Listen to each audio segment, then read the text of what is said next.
Hoje nós vamos começar módulo novo e vamos falar sobre o RH, certo? E aí eu quero abrir com uma pergunta, eu gostaria de saber opiniões mesmo de vocês, gente, não tenham medo de falar. O que vocês acham que faz o RH?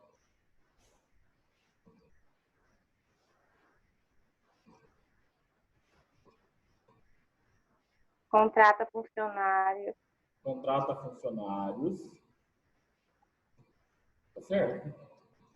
Só isso?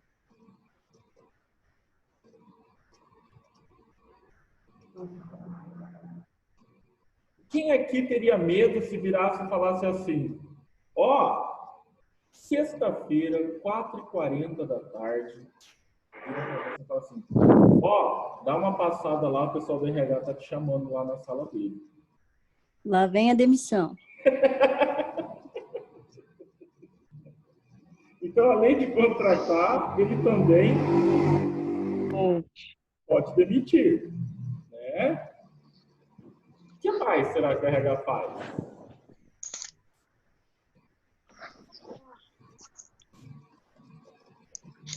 O RH, gente, ele é responsável, então, pela contratação, demissão. Ele também é responsável por fazer processos seletivos, se o processo seletivo for interno da empresa.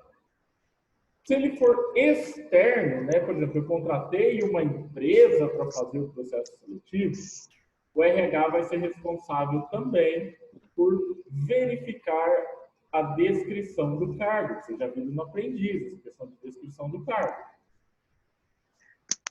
Se nada disso for suficiente, o RH também é o responsável por verificar controle de ponto, folha de pagamento, falta de funcionário, férias, 13º, vale transporte. Então, gente, afastamentos, auxílios. O RH, ele é muito mais do que só contratar e demitir. O que a gente precisa entender? Vamos lá, primeira coisa. Na minha aula, nós não vamos falar de processo seletivo de candidatos para a empresa. Tá? Essa parte você não vê com o Luana. Marketing pessoal, currículo, comportamento de entrevista, isso aí é com a Luana. Aqui, nós vamos avaliar já a partir do momento em que a pessoa foi selecionada para a empresa. Então, ela já passou pelo processo seletivo e nós vamos iniciar, na verdade, agora o processo de contratação. Então, nós vamos começar com a contratação do profissional, desde os documentos que ele precisa para isso. Vamos ver sindicato, vamos ver férias, vamos ver 13º, vamos ver salário, vamos ver adicional, vamos ver afastamento, vamos ver descontos, vamos ver imposto de renda retido na fonte. Vamos passar por toda a vida, então, desse funcionário dentro da empresa, incluindo a jornada de trabalho, até o momento do desligamento dele da empresa. O que ele tem direito, quais os tipos de desligamento. Então, é um conteúdo bem extenso. Ele não é difícil, mas ele é grande, tá, gente? É muito conteúdo. Então, eu peço encarecidamente que continuem fazendo o possível, igual vocês fazem nessa turma, né, para acompanhar as aulas e que perguntem, prestem atenção, não deixe passar não, gente, porque esse conteúdo faz diferença. Só que, para a gente começar, a gente não tem como começar a entender, né, essa questão trabalhista se a gente não falar um pouquinho sobre leis trabalhistas. Ninguém precisa se preocupar com número de lei, artigo de lei, nada disso, tá, gente? Mas a gente precisa entender e já vou combinar outra coisa com vocês todos nesse momento. Esta é uma matéria que a gente vai fazer muitos tangenciamentos, ou seja, vai tocar muito em questões políticas, certo? Nós não vamos debater opiniões políticas, gente, certo? Nem quem é contra, nem quem é a favor, nem esse governo, nem aos anteriores, certo? Nós vamos, o que precisar ser elogiado, nós vamos elogiar, o que precisar criticar, a gente vai criticar de um ponto de vista técnico. As opiniões a gente pode debater fora de sala de aula, porque é opinião, certo? Eu acho que todo mundo tem direito às suas opiniões políticas, independente de quais sejam. Mas a gente não vai debater isso dentro de sala de aula só para a gente combinar, deixar as coisas combinadas e estruturadas aqui. Então, antes de eu passar para o que já tem escondido aqui no meu slide, eu queria passar para vocês alguns detalhes sobre a legislação trabalhista no Brasil. Então, a gente vem de uma situação que é o seguinte. A gente teve o Brasil colônia, quando Portugal mandava no Brasil, não existiam direitos trabalhistas, gente, até porque não existia regras. A gente tinha escravidão, a gente tinha uma situação que era muito louca, se a gente pensar do ponto de vista de hoje, né?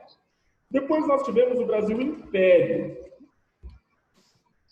E dentro do Brasil Império, a gente teve a abolição da escravidão. Mas vamos pensar o seguinte, acabou a escravidão. Não existem leis para o trabalho. Certo? Eu poderia chegar lá e contratar a pessoa para trabalhar 12 horas por dia.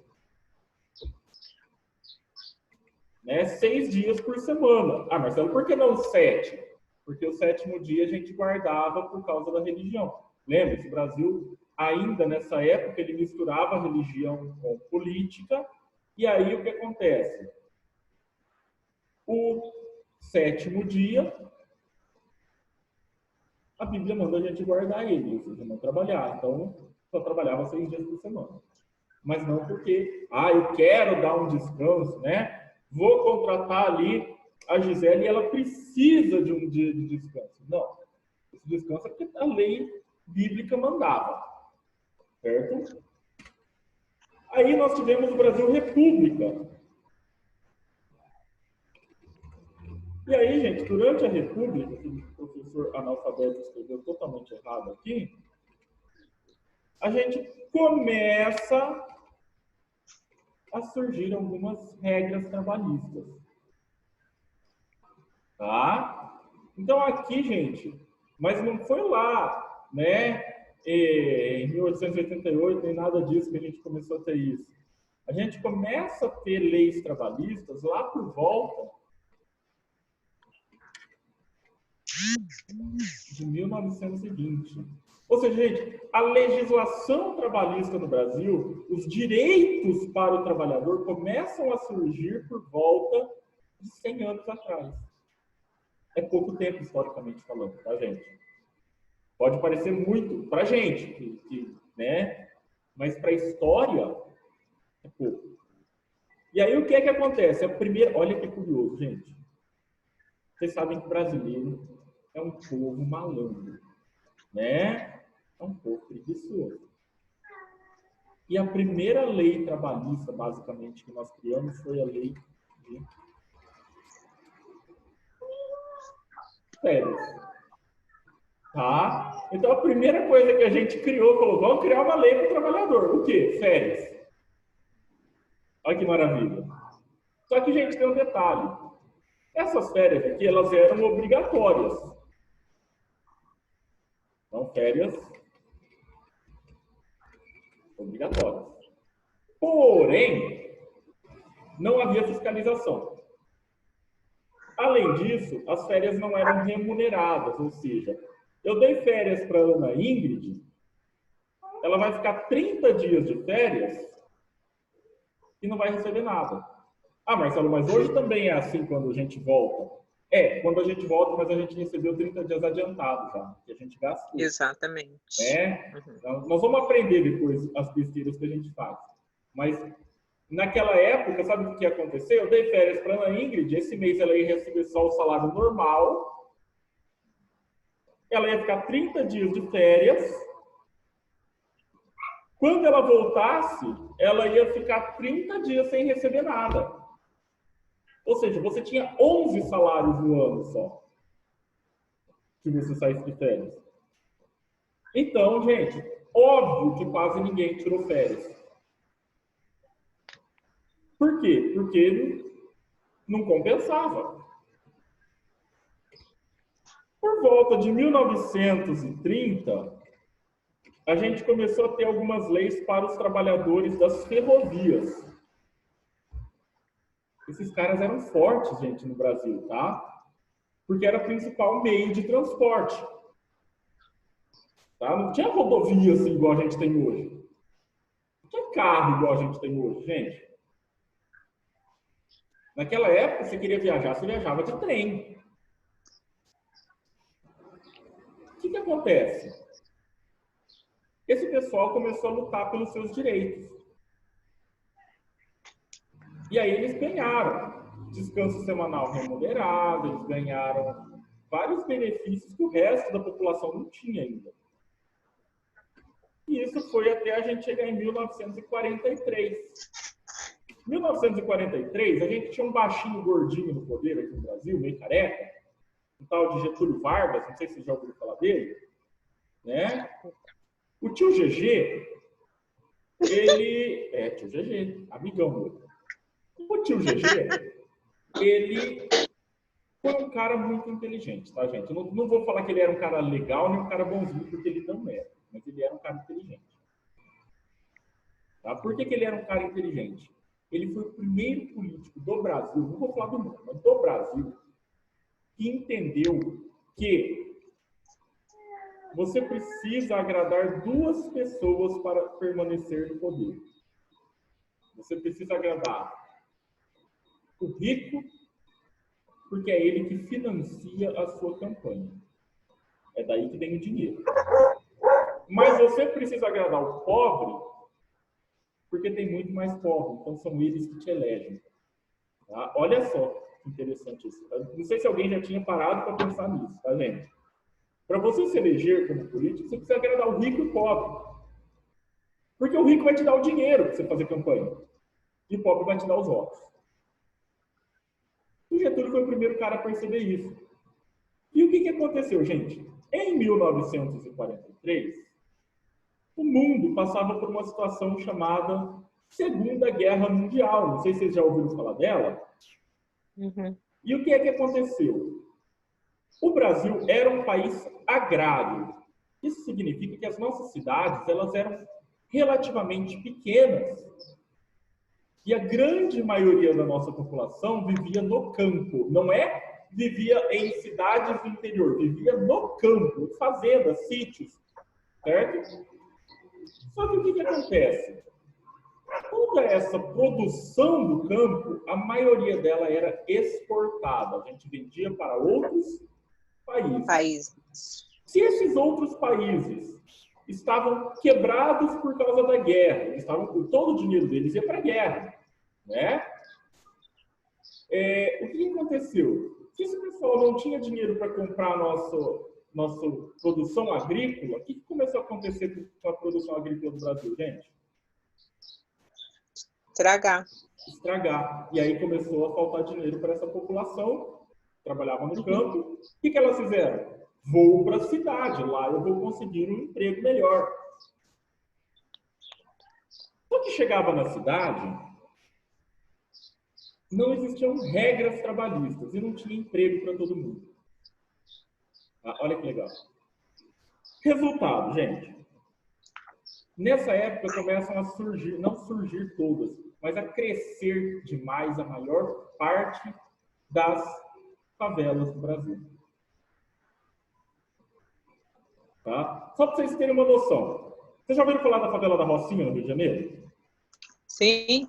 A favela da Rocinha, gente, ela existe desde a época do Império, tá? Ela não surgiu agora.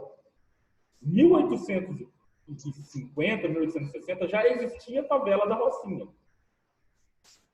Só que, tanto que Machado de Assis cresceu lá, tá, gente? Ela cresce demais nesse período aqui. Pra vocês terem uma ideia, hoje, se ela fosse uma cidade, ela estaria entre as 50 maiores cidades do Brasil. Tá acabando a aula já. Tá? A favela da Rocinha estaria entre as 50 maiores cidades do Brasil se ela fosse uma cidade. Olha o tamanho disso, gente. O que aconteceu? Esse povo teve que procurar um lugar para morar, foram para as favelas. E aí a gente tinha um processo que era o seguinte, deixa eu ver, tem algum homem maior de idade aqui na sala? Sim. Sim, quem que é? Cadê? Leonardo. Leonardo. Isso. Leonardo, eu vou te fazer uma proposta de emprego maravilhosa, cara. Como se fosse daquela época, hein? Vamos fazer de conta, só para ficar fácil, gente, que o dinheiro daquela época era o real. Pode ser? Pode. Leonardo, vou te oferecer aqui, ó, trabalho de 10 horas por dia. Ó, que mamata, hein? 6 dias por semana. E eu vou te pagar por isso R$ 700. Topa? Olha aqui, gente, olha que proposta de emprego maravilhosa. Socorro, hein? 6 horas Deus me por livre. dia, 6 horas por semana, 700 conto. Mas isso porque o Leonardo é homem, tá, gente? Vou fazer agora uma proposta para uma mulher. Pelo amor de Deus, gente, eu não concordo com isso. Eu estou reproduzindo uma situação que era o que se acreditava na época, né? Vamos lá, eu preciso agora de uma mulher maior de idade voluntária aí. Eu sou quase idosa.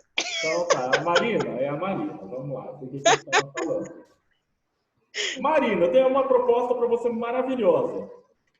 Vamos lá. As mesmas 10 horas por dia, os Misericórdia. mesmos 6 dias por semana, mas como você é mulher, Ah, eu vou te pagar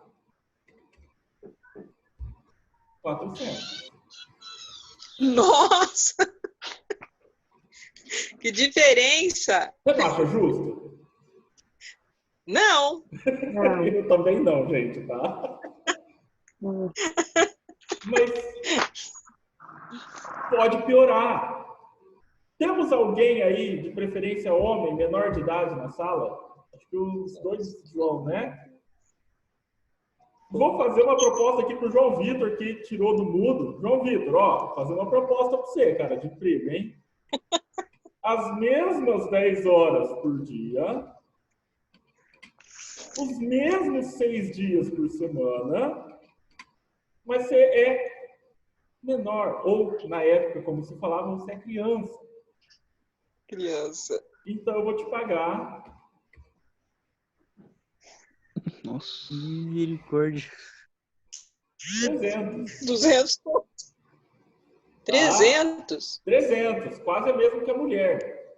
Olha que Vai maravilha. ganhar bem, Leonardo. Perto de mim. Comparado com a mulher, estava ganhando bem, né? Por que isso, gente? Então vamos entender isso aqui, ó.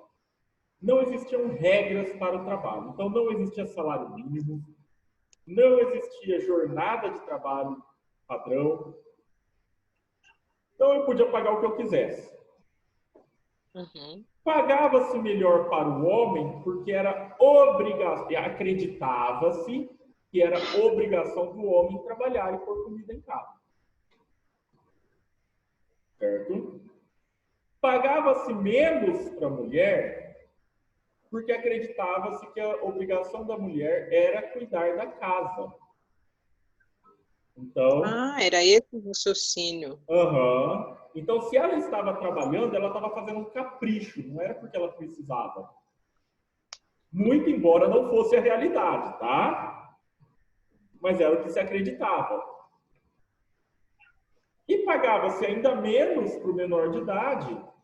E aqui, gente, cabe uma coisa que eu tenho que falar para vocês. Quando eu falo menor de idade aqui, não é um marmanjo de 16 anos. Nós estamos falando que eu podia contratar alguém de 10 anos de idade para fazer isso aqui. Vai, que hora ele ia na escola? Aqui. Eu tinha que ir na escola. A maior parte da população brasileira era completamente analfabeta nessa época. Misericórdia. E eu não estou falando que hoje está bom, gente. Eu estou falando que já foi Pior. tá? Então, o que aconteceu, gente? O Getúlio Vargas, ele falou, isso não pode continuar dessa forma. Tá? Gente, só para vocês terem uma ideia, a mulher, nesse exemplo aqui que eu dei, ô Marina, você é casada, né? Sim, eu sou. Você já nem poderia ser contratada, a não ser que fosse realmente... A área da saúde poderia, tá? Enfermeiras contratadas e domésticas contratadas. Olha que maravilha, gente. O resto, normalmente, se a mulher fosse casada, ela já não era contratada. Nossa. Porque ela tinha que cuidar da casa. Uhum. Tá? Temos algum... Bom, eu sei... Parabéns, Ana Paula, que eu vi lá que você ficou noiva. Mas você está demitida. Tá? Por que está demitida? Porque ficou noiva. Por quê? Não entendi. Porque ficou noiva. Nossa! E ficou noiva significa que vai casar. Se vai casar, já tem que cuidar da casa. Tá? Nossa, que grave. Gente, eu não estou falando que a coisa não era legal, tá? Outra coisa, se eu não mandei embora quando ficou noiva, na hora que casar vai ser mandado embora. Por quê? Porque na época, gente, o casamento, uma das funções dele era ter filhos. E se tem filho, tem que cuidar da casa, então está demitido. Gente, olha que horror que é.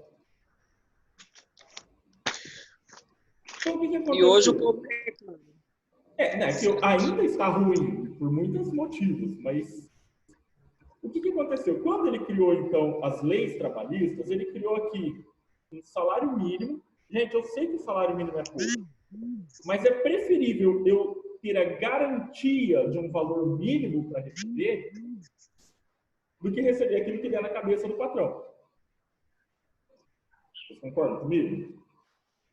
Sim. Ele criou a carteira de trabalho, tá? CTPS é essa pessoa aqui, ó. É o nome completo dela, Carteira de Trabalho e Previdência Social. Gente, já dou uma dica, daqui para frente não vai mais existir essa azulzinha, tá? Agora é digital. Curiosidade, a carteira de trabalho não foi criada por um motivo assim, é para o trabalhador, né, se proteger. Era uma forma de você controlar a população, tá, gente? Se você fosse maior de uma determinada idade, que eu vou falar depois, e você não tivesse carteira de trabalho, a não ser que você fosse mulher podia, tá? Mas você é homem, acima de uma determinada idade, não tinha carteira de trabalho, você ia preso por vadiagem. Ah, verdade. Tá? Não só isso, você tem carteira de trabalho, ela não está assinada e você não está procurando emprego, está preso por vadiagem também. Olha que coisa. Então, esse é o motivo, na verdade, da criação da carteira de trabalho. Não é uma coisa muito legal, né, gente? Na realidade. O tio GG também criou as férias anuais remuneradas, ou seja, você vai sair de férias e você vai ser pago por isso. Uhum. Ele criou descanso semanal remunerado. Você não trabalha 7 dias por semana, você trabalha 5 ou 6, dependendo, né, de alguns acordos, mas você recebe pelos 7 dias da semana. Então, você trabalha uma média de 25, 26 dias no mês, se você trabalhar 6 dias por semana, mas você recebe por 30. Opa, isso é bom. Né? Tivemos a criação da Previdência Social para pensar no futuro, nós vamos ver isso um pouquinho mais para frente. Regulamentamos o trabalho da mulher, então, a partir de agora, eu não posso mais mandar a mulher embora só porque ela vai casar ou porque ela ficou noiva, ou porque ela vai ter filhos e ficou grávida. Eu crio estabilidade para a mulher grávida, ela não pode ser mandada embora pela gravidez. Tá? Eu crio uma licença para que assim que ela tenha o bebê, ela possa ficar um tempo cuidando desse bebê.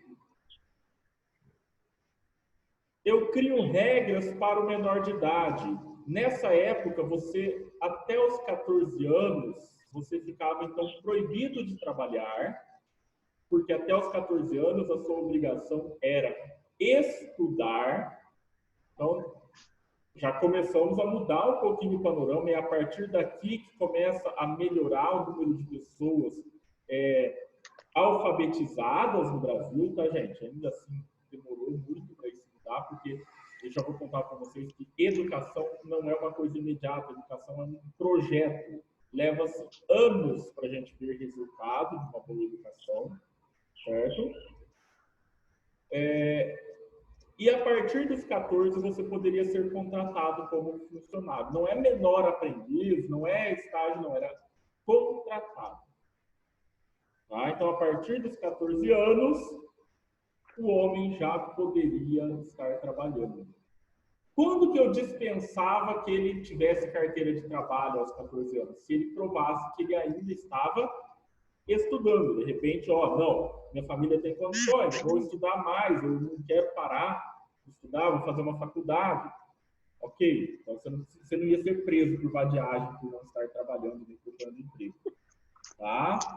Então, temos aqui mais uma situaçãozinha. Tranquilo até aqui, gente? Sim. Outra coisa, ele definiu o que era empregador e o que era empregado. E aí, gente, eu vou ler para vocês aqui, tem na apostila de vocês, porque eu vou escrever aqui, depois eu já falo a página para vocês, para quem quiser marcar aí depois. Isso está na página 14 da apostila. Então, ele fala o seguinte, no artigo 2º ali. Considera-se empregador, ou seja, patrão, a empresa individual ou coletiva, ou seja, empresa, um dono só ou sociedade, que assumindo os riscos da atividade econômica, admite, ou seja, contrata, assalaria, ou seja, paga salário, e dirige a prestação pessoal do serviço. Dirige significa dou orientações. Pessoal significa o seguinte: eu contratei a Eduarda. Quem tem que fazer o trabalho é a Eduarda, não pode ser outra pessoa. Certo? Então, esse é o empregador. O que é o empregado, gente? Considera-se empregado toda pessoa física que presta serviço de natureza não eventual. Não eventual significa que é pelo menos 3 vezes por semana. Há empregador sob dependência deste, mediante salário. Dependência significa que é o patrão que vai dar as ordens e pagamento do salário. Marcelo, mas não é o meu patrão que me passa as ordens. Ele tem um encarregado, ele tem um gerente. Sim, gente, mas essa pessoa está representando quem? Patrão. Concorda comigo? Então, essa foi a mudança que a gente teve.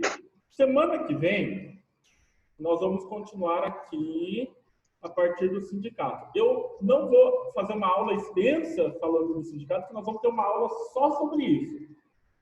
Mas eu quero dar alguns detalhes aqui. Vamos falar das ações trabalhistas e vamos começar a falar sobre os documentos que são necessários para a contratação de um funcionário, gente. Nós vamos ver que tem alguns documentos que são obrigatórios, muito embora algumas empresas não peçam, tá? Mas eles são obrigatórios na hora de contratar alguém para trabalhar para mim. Combinado, gente? Agradeço demais a participação de todos vocês. Espero vocês aqui semana que vem. Até lá. Professor. Bom final de semana. Obrigada, professor. Para vocês também.